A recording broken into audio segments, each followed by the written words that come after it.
Welcome to the Alsco Uniforms It Pays to Keep Clean podcast. Join us as we spend time with regional managers and national sales managers to discuss their team's growth journeys. In this podcast, we'll talk about sales and service collaboration, celebrate customer retention wins, and highlight stories of service excellence. I'm your host, Dana Craig. Let's get started. Hi, Cathy. How are you doing? I'm doing good. Good. Thanks for joining us today. So, Cathy Marshall, NSM, it'll be a year in October. Is that when you? It'll be really a year in January. In they January. Announced it in October. Okay. Yeah. The slow announcement and then right into the fire.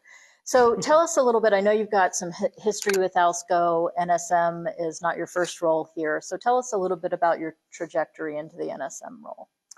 Well, I started with Alsco as a regional sales assistant down in San Diego for Region 3 South. And I stayed in that position for 9 years. And I became a corporate trainer in...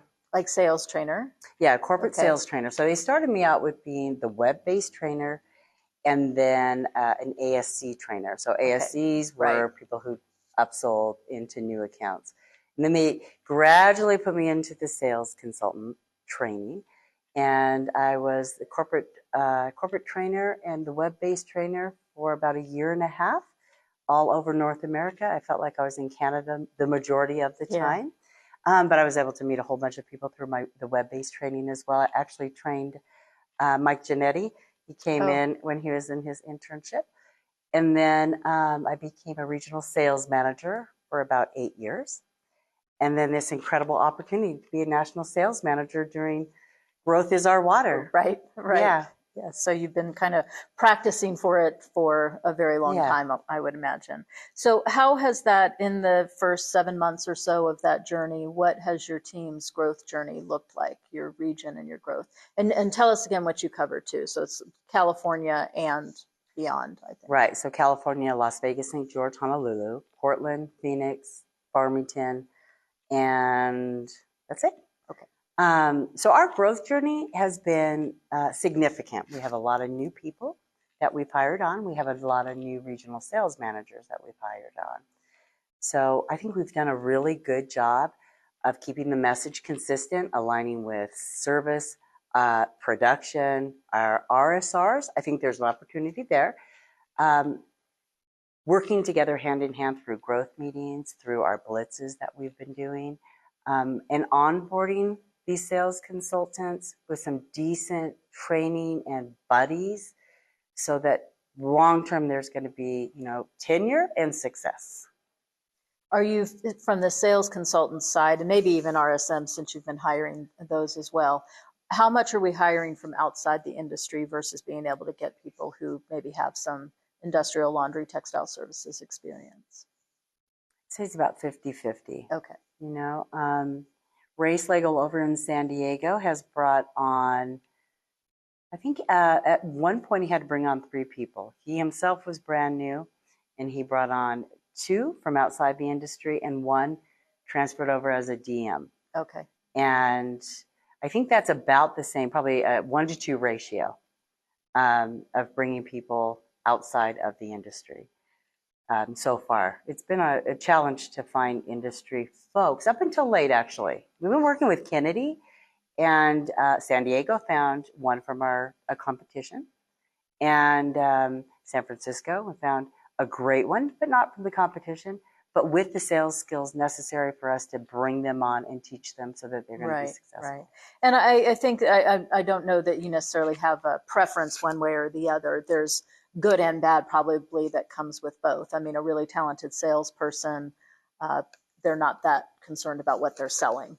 That's right. Like they just kind of understand the skills and the process, and they go out there and get it done. So if that's what we can get. So here, halfway through the year, what do you think your biggest challenge is moving into the second half of the year, and what is your team doing to meet that challenge? I say our biggest challenge right now is to have these new sales consultants that we have producing at the level we need them to produce at. They are on their ramp-up quota, and the majority of them are hitting their ramp-ups. But we really need to kick it into gear, Right. and really push ourselves to exceed our expectations. I think that's our biggest challenge, and one that is easily handled together. We can do that together because we all recognize, okay, hey, you've got the talent. Let's take a look, and everyone is individual. Let's take a look and see what you're doing that we can maybe help with or tweak in any way, shape, or form to get you to go up a little higher, to push yourself a little farther. And most of them are open to that, I would imagine. Yeah, I don't know they why really they would are. want to Yeah, ramp up yeah. slower. Right. And some is Yeah. confidence, and some is Sure. learning our products, especially from the folks that we've brought in outside of the industry. They have a lot to learn.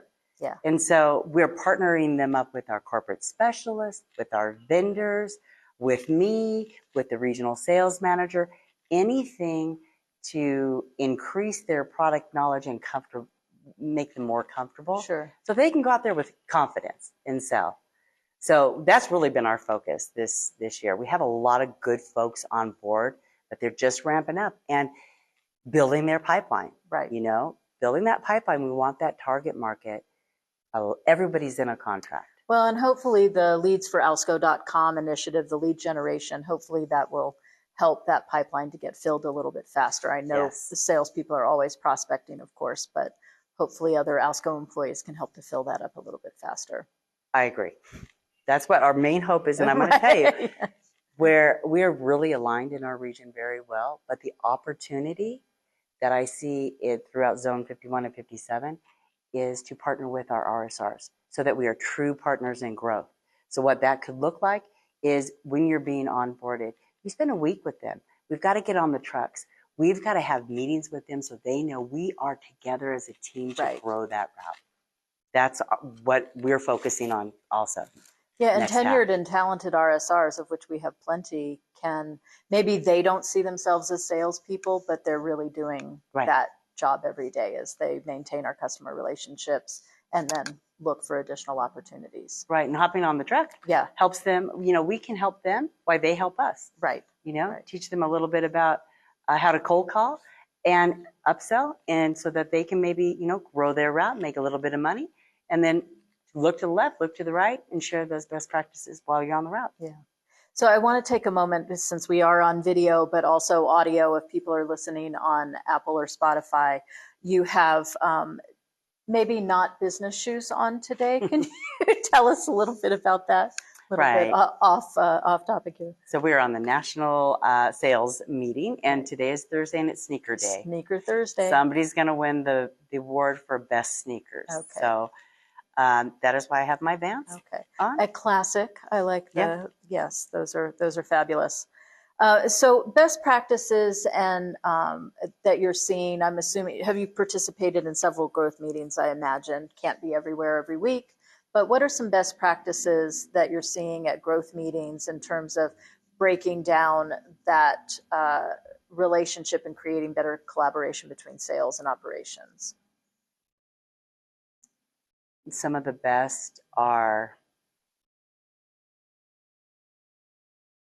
when the sales consultants and the district managers are doing the majority of the talking. Oh, nice. And sharing. Yeah. And that collaboration. Some that are challenging is when we're just all being talked to, and it's not as engaging. Right. These meetings should be about growth, how we're doing with our wish list. Does anyone need anything to save? What installs are coming? If you need some help with a wish list account, talking and brainstorming how we can get in a little bit closer to where that decision maker is. Right, and accelerate some of those. Yeah. I sat in on a growth meeting earlier in the week, and some of the top 10 wish list items were pretty far out in the future. And while great, you always have to be feeding that pipeline. If there's an opportunity to accelerate or put a different account in there as your wish list, that's something I'm imagining we want to.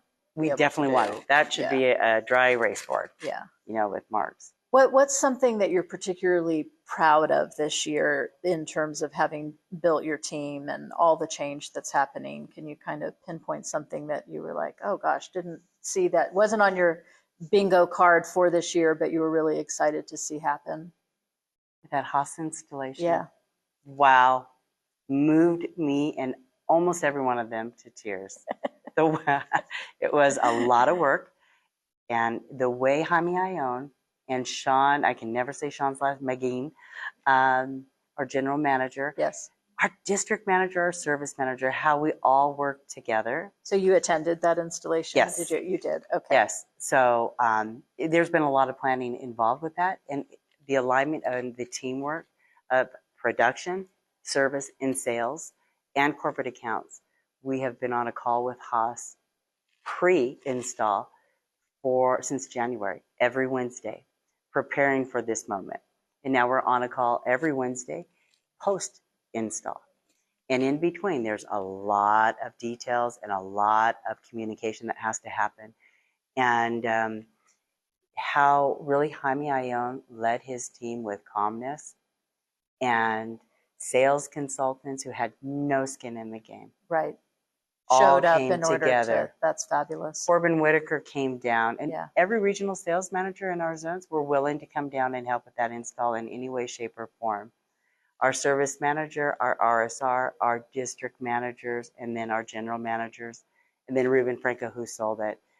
We worked in 100-degree heat. We had to think on our feet. The first day was set up. It did not go according to plan. By the end of the day, we all had to come together and brainstorm of we needed to do something a little differently. Right. And Brandon Ross, a sales consultant, he said, hey, what if we did this, this, and this? I think it would go smoother. We all looked at him. Genius, you're a genius. Why don't we think of that? And the next day, we had, it was all hands on deck with a plan. We had changed up a little stuff on Monday, some big stuff, and we executed that plan with precision, with teamwork, and with pride. Everyone there was so proud to be a part of Alsco Uniforms and to do a good job by that customer. Well, that's fabulous, and a great note actually for us to end on, but something definitely for you all to be proud of.